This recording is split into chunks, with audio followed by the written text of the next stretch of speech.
नमस्कार, आप देख रहे हैं न्यूज 18 राजस्थान। आपके साथ मैं हूं अभिषेक। बुलेटिन की शुरुआत एक अपील के साथ। न्यूज 18 राजस्थान आपसे गुजारिश करता है कि आप घर में रहें, बाहर नहीं निकलें, लॉकडाउन को हल्के में मत लीजिए। इस वायरस को हराने का यही सबसे बेहतर तरीका है। अगर आप तक खबरें पहुंचाने की मजबूरी नहीं होती तो हमारी टीम भी घर पर ही होती। इसलिए घर पर रहिए, सुरक्षित रहिए और दूसरों को भी सुरक्षित रखिए। इसी अपील के साथ अब नजर डालते हैं कोरोना टॉप 20 पर।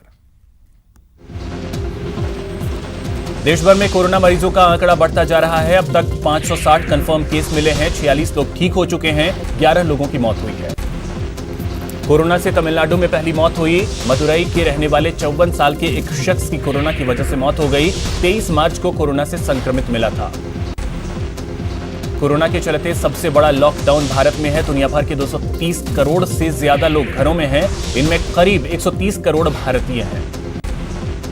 लॉकडाउन के बीच राहत का ऐलान किया गया है। वित्त मंत्री निर्मला सीतारमण ने कहा कि 3 महीने तक किसी भी एटीएम से पैसे निकालने पर चार्ज नहीं लगेगा और खातों में भी मिनिमम बैलेंस की जरूरत नहीं है। यूपी के सीएम योगी आदित्यनाथ ने प्रदेश के लोगों से अपने घरों में रहने की अपील की है। यूपी में आज से सरकार लोगों के घरों तक सब्जियां, दूध, फल, दवा और अन्य जरूरी सामान पहुंचाने का काम करेगी। सीएम अशोक गहलोत ने प्रदेश के सभी लोगों से अपील की है कि कोरोना के चलते 21 दिन चलने वाले लॉकडाउन के बीच मदद को आगे आएं, ताकि प्रदेश के हर जरूरतमंद की मदद हो सके। कोरोना से जंग लड़ रहे जयपुर में लगातार ड्यूटी पर तैनात डॉक्टर्स को कैंटीन में सप्लाई बंद होने से खाने पीने की चीजों की दिक्कतें शुरू हो गई हैं। रेजिडेंट डॉक्टर्स ने जल्द खाने पीने की चीजें मुहैया कराने की मांग की है। कोरोना संकट के बीच ईरान से एयरलिफ्ट किए गए 277 भारतीय जोधपुर एयरपोर्ट पहुंचे। आर्मी के वेलनेस सेंटर में सभी को आइसोलेट किया गया। कोरोना वायरस इटली के बाद अब स्पेन को अपना नया गढ़ बनाता जा रहा है। स्पेन में कोरोना वायरस के 40,000 मामले सामने आ चुके हैं, जबकि 2700 लोगों की मौत हो चुकी है। कोरोना से मौत का यह आंकड़ा इटली और चीन के बाद सबसे ज्यादा है। कोरोना वायरस को रोकने को लेकर WHO ने दुनिया भर के देशों को दवाओं का मेगा ट्रायल करने के लिए कहा है, जिसके बाद दुनिया भर में 4 सबसे कारगर दवाइयों का मेगा ट्रायल शुरू कर दिया गया है। कोरोना से बचाव को लेकर बेंगलुरु में राशन की दुकानों में लोग सोशल डिस्टेंसिंग का पालन करते नजर आए। लोग एक दूसरे से दूरी बनाकर जरूरत के सामानों की खरीदारी करते दिखे। कोरोना के चलते करौली में मशहूर कैला देवी लक्खी मेला स्थगित कर दिया गया है, लेकिन कैला देवी कस्बे में सैकड़ों व्यापारी और मजदूर फंस गए हैं। जिला प्रशासन से मदद की गुहार लगा रहे हैं। बारां में पुलिस ने लॉकडाउन का पालन नहीं करने वालों पर सख्ती दिखाना शुरू कर दिया है। बार बार अपील के बाद भी लोग घरों से बाहर निकल रहे हैं। पुलिस उनकी जमकर पिटाई कर रही है।